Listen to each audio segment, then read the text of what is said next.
अब आता है, मान लो कोई इंटेंजिबल असेट है और हमने उसको अलग से एक्वायर किया। फॉर एग्जाम्पल, मान लो मैंने वो क्या नाम है, हल्दीराम भुजिया वाला का फ्रेंचाइजी एक्वायर किया, या मान लो वो जो क्या है तो KFC का एक फ्रेंचाइजी मैंने एक्वायर किया।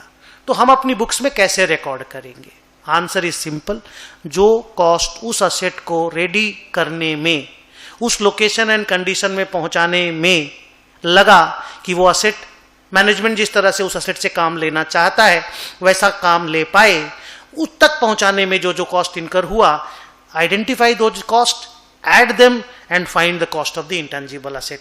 हम लोग इंड AS 16 में ये चीज पढ़ते थे कि the cost incur to bring the asset to a location and condition to make it ready to operate in the manner as intended by the management. Same para Ind AS 16 वाला यहां पे applicable है।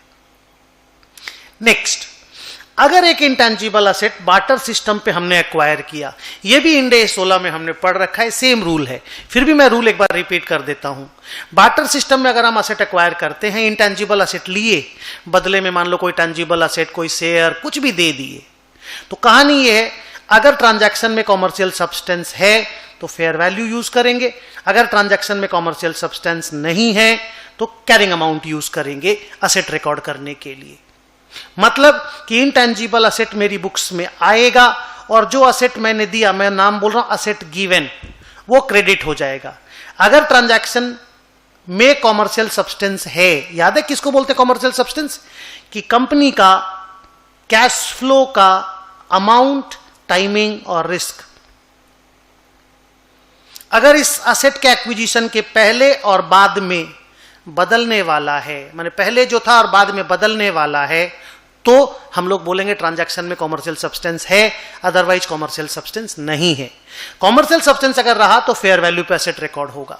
Intangible asset का fair value पता कर लो, मान लो 100 करोड़ है, जो असेट दिए उसका बैलेंस शीट वैल्यू 80 करोड़, तो 20 करोड़ रुपए का प्रॉफिट रिकॉर्ड कर लो, 2 P&L अकाउंट।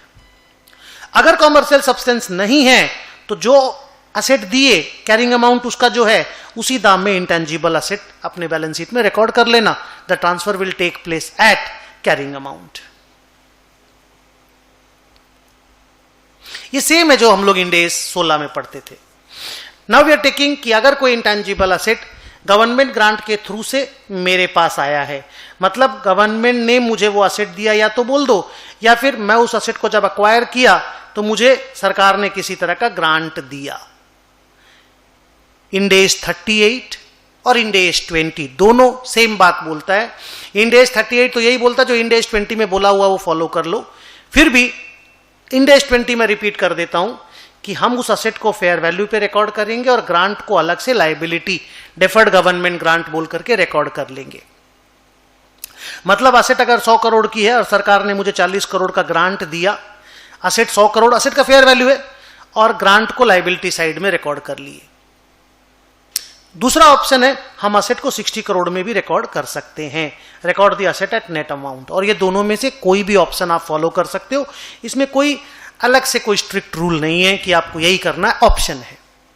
नेक्स्ट, अगर कोई इंटेंजिबल असेट किसी बिजनेस कॉम्बिनेशन में मेरे पास आया, हम कोई कंपनी एक्वायर किए, कंपनी के पास कोई पेटेंट था, कोई नो हाउ था, कोई लाइसेंस था, तो इंड AS 103 जो बिजनेस कॉम्बिनेशन का इंड AS आप पढ़ेंगे, वो कहता है कि हर असेट को फेयर वैल्यू पे मेजर करके बुक्स में लिखना पड़ेगा और वही फेयर वैल्यू अपनी असेट का कॉस्ट बन जाएगा आज के बाद। तो ये स्टोरी इंड AS 103 का है। सिंपल इतना बोलने से हो जाएगा कि use Ind AS 103 if we acquire an intangible asset through business combination.